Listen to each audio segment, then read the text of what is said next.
Aerox 155 palit bearing connecting rod.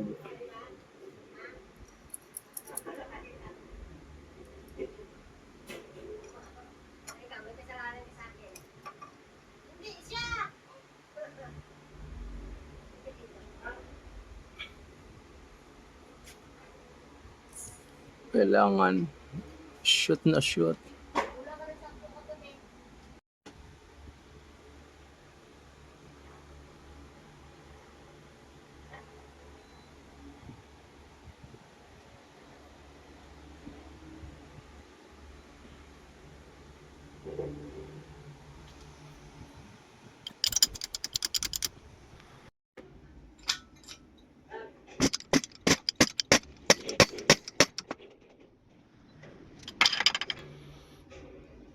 Para safe ang bearing.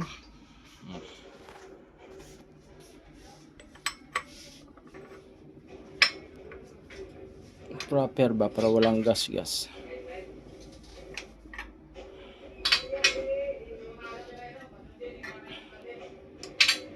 Wow, diba?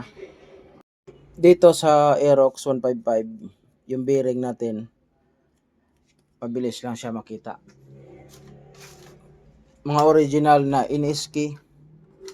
Sa Iniski, yung banda doon sa may kabitan ng timing chain, sa may pulley, 6306. Dito naman sa Magneto, banda, ito yung sukat na 6305. Yung mga bearing niya, klase, ito yung stock sa kanya, 6306. Sukat, sinukat natin, maayos yung sukat.